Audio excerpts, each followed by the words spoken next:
So I've got these three setups here just to give you an idea of how do you work out how far away to stand.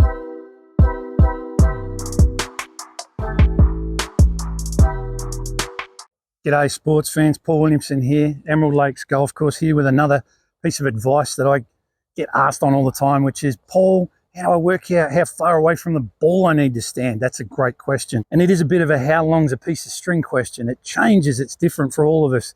It's different for people with different arm lengths, body lengths, sizes, shapes, everything.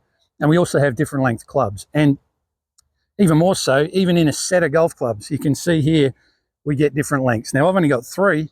There's 14 of them in a bag. I've got the shortest one, which is a lob wedge, sand wedge.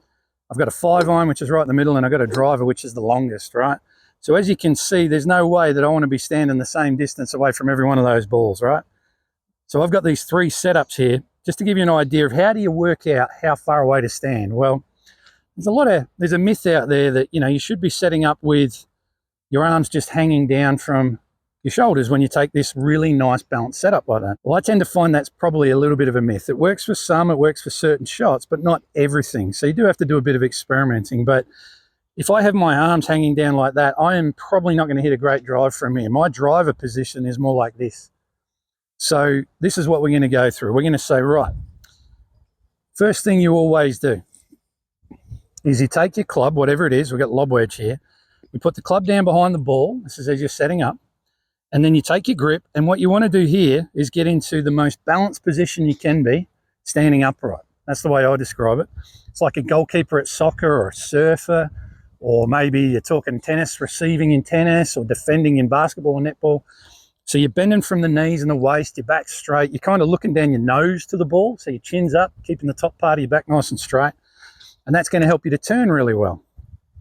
But the thing here is I'm going to get into that setup, and you can see that I am pretty close to this sand wedge, okay?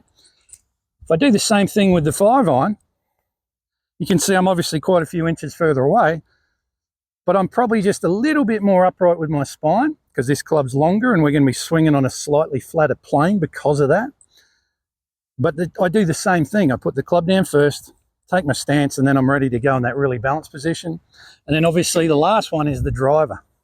But I'm going to do the same thing. I'm going to put the club down first, take my grip, then get into that really balanced position. Now with this one, I'm going to be a little taller because we don't want driver to hit the ground, and we've got to swing on the flattest plane of all of them, right? So I'm a little taller, hands are a little higher.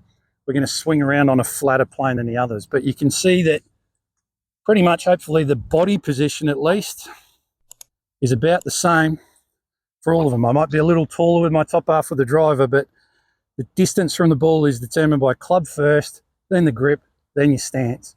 And hopefully what that'll help you to do is to maintain your balance during your swing a lot better, and also make much better contact far more often.